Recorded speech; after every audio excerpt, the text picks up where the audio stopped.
Hey, so what's up, everybody?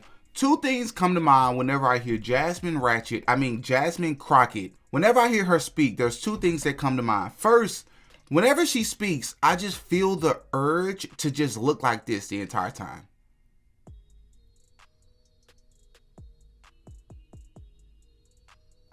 So just remember that. Just remember that the entire time, whenever I start playing this clip, it's going to 100% fit perfectly with the words and the way she speaks. Secondly, speaking of the way that she speaks, I believe that Jasmine Crockett is a plant. Yep, I said it. What do I mean by that? I believe that Jasmine Crockett, I have no proof of this, everything in this video is alleged. I believe that Jasmine Crockett has been placed in position by the powers that be or whoever, whatever. I don't think she was placed there by the people. Because it's already been proven that this woman did not come from poverty. She didn't come from quote unquote the ghetto. I'm not saying only people from the ghetto act ratchet, but for the most part, statistically speaking, that's typically what you find. Newsflash, most so-called black people, let alone black women, do not speak and behave like this lady.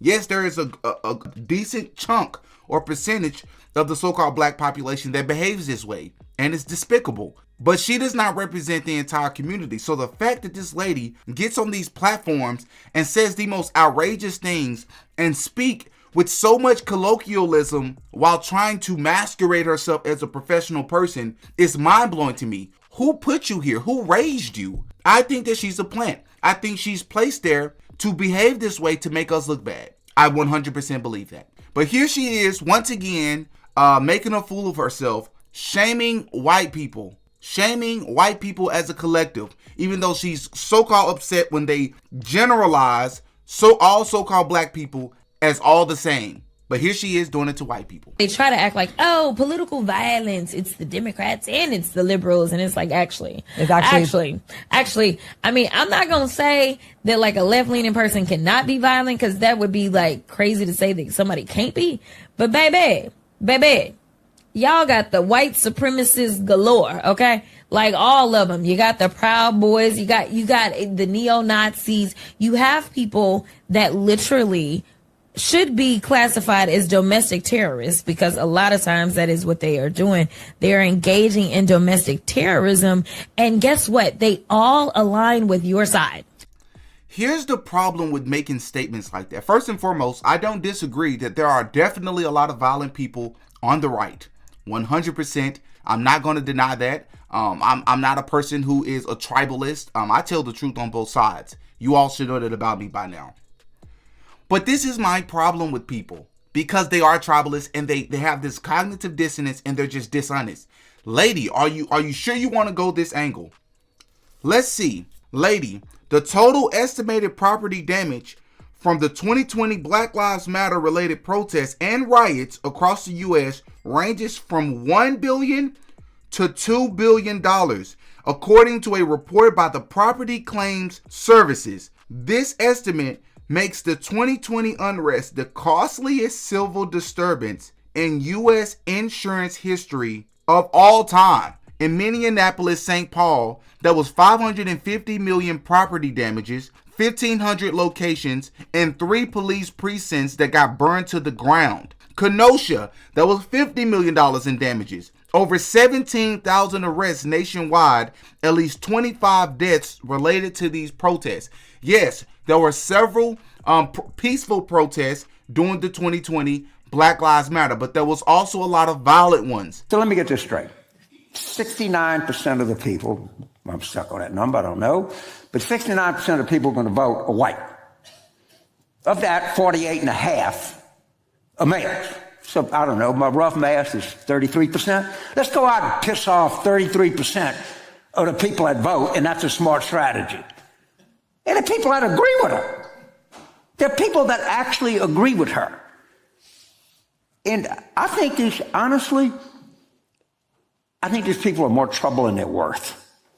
But you're kind of saying, They try to act like, oh, political violence, it's the Democrats and it's the liberals. And it's like, actually, I mean, I'm not going to say that like a left-leaning person cannot be violent, because that would be like crazy to say that somebody can't be. But baby, y'all got the white supremacists galore, okay? This is a result from people on the left setting Teslas on fire. There have literally been Tesla dealerships shot up. There have been people arrested for throwing Molotov cocktails at Tesla dealerships. The left is very capable and has actively, like recently, within the past couple of months, shown us how violent they will get about things they don't like politically. Like, we literally have just seen this, and she's going to just ignore that and act like, no, the left doesn't ever do anything politically violent. Rather than shooting up dealerships, throwing Molotov cocktails, and, setting Teslas on fire because we don't like what Elon does. No, we never do anything violent. It's not the left. We're too good for that. We're too moral. I said it before, it still astounds me how people... I don't understand how people are taking this serious. She's lying to people's faces, just flat out, just lying to their face. But I've noticed many Democratic politicians, they rely on ignorance. They rely on people's ignorance, and they use that ignorance to fearmonger people into continuing to vote for them. Anyone with half a brain could see this and be like, yeah, she's lying. We've literally just seen the left commit domestic terrorism against Tesla. But she's out here saying this. The left is more than capable of political violence, and we've been seeing it real time in the past couple months. Do not let this woman lie to you. This is the results of this. Lady, what are you talking about? Have you ever once, anybody, been to an abortion rally or a women's rights rally, protest, whatever you want to call it? Have you ever been to one? Have you ever seen any of these pro-life abolitionists who are 100% most of the time, and I mean 99% of the time peaceful, that being the pro-life people that are going to these protests? Have you ever seen any of these videos? Have you ever attended one like I have? The people that are out there are all on the left, obviously, for the most part, and most of those people out there are extremely emotional, they're irrational, and many of them have gotten violent. They get violent. I mean, it's just countless videos all over the internet. Just the other day, just a few weeks ago, the lady was assaulted on camera. We all saw it. Did you see why she was assaulted on camera? Because she was making a fool of herself. She felt embarrassed. She literally admitted on camera herself, nobody forced her to say it, that she believes that children in foster care are much better if they are unalived. She said this. When the pro-life woman reiterated that to her and reminded her that that was her stance, she struck out and hit the lady. What are you talking about? Almost every abortion rally are filled with violent people. That's a fact. Yeah, including the KKK. So, like, I mean, this is who aligns with that. So, like, inherently, in like who you are, y'all are violent. Like, right. Y'all, and most of your violence has to do with people that's got a little bit of melanin. But nevertheless, like, y'all are a violent group of people. Like, you attract violent actors. And, like, I'm sorry, I know they tried to make Black Lives Matter out to be the most violent. What about Black Lives Matter? No. Yeah. It sounds like, so she did mention Black Lives Matter, which just makes this all the more golden. I mean, this clip is just gold. And what is the name of this show? What is the name of the show, y'all? Like, it almost seems like comedy, bro. And I noticed that people like this typically only go on shows with people that agree with them. Only shows of people that's not going to challenge them. Because the statistics does not support the things that she's saying. I don't know. I can't help but to think sometimes, y'all, is it a coincidence that a lot of times women like this are unmarried? Is it a coincidence? And I just wonder that if women like this get married, if it's only because of the physical, if you follow what I mean. Because the moment she opens her mouth, I'm like, every man in the world got to be like this.